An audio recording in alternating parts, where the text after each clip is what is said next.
So మీ మీద మీరు concentrate చేయండి, లేకపోతే మీరు మిమ్మల్ని తొక్కేస్తూనే ఉంటారని చెప్పడం అనమాట. సో మెసేజ్ అయితే బాగుంది, కానీ లైక్ మనకు స్టార్టింగ్ అండ్ ఎండింగ్ బాగుంది. స్టార్టింగ్ 15 minutes, ఎండింగ్ 15 minutes బాగుంది. రిమైనింగ్ అంతా కూడా లైక్ ఉపేంద్ర గారి మార్క్ నాకు పెద్దగా అనిపించింది అనమాట. లైక్ ఉపేంద్ర కావచ్చు, ఓం కావచ్చు, ఇష్ కావచ్చు, సూపర్ కావచ్చు, ఆ తర్లేనన్ మగ, బుద్ధిమంత, ఇవన్నీ ఎలా ఉన్నాయో సో ఆ రేంజ్కి అయితే లేదు. So starting 15 minutes, last 15 minutes పర్వాలేదు, బాగానే అనిపించింది. అదే బ్రో, అంటే స్క్రీన్ ప్లే అయితే చాలా ఎంగేజింగ్గా చేసిండొచ్చు. సో కాన్సెప్ట్ అయితే మనకు బాగానే ఉందన్నమాట.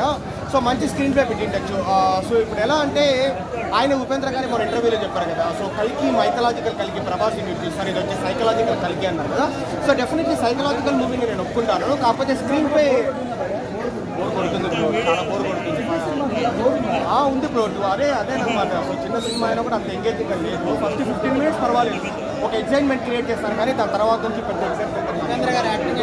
ఉపేంద్ర గారి యాక్టింగ్ సూపర్. ఆయన మనం చెప్పాల్సిన పని లేదు, మనం తెలిసిన వాళ్ళు ఎన్నో చూస్తాము, సన్ ఆఫ్ సత్యమూర్తి కావచ్చు, లేకపోతే ఆయన మూవీసే మనం చూస్తాము. సో అంత బాగానే ఉందంటే మామూలుగా మనం ఏ సినిమా అయినా ఎంటర్టైన్మెంట్ కోసం మనం వస్తామన్నమాట. కానీ ఉపేంద్ర గారి మూవీస్ ఏంటంటే సో మనం మోటివేషన్ కోసం వస్తాం కదా, కైండ్ ఆఫ్ అంత మోటివేషన్ అనేది కాన్సెప్ట్ ప్రకారంగా ఓకే, కానీ సో దీంట్లో అయితే కొంచెం మిస్ అయ్యింది. రేటింగ్ అనేది ప్రాపర్గా నేను ఇవ్వలేను, బట్ అదే చెప్తున్నాను కదా, కాన్సెప్ట్ బాగుంది. స్క్రీన్ ప్లే డైరెక్షన్ కూడా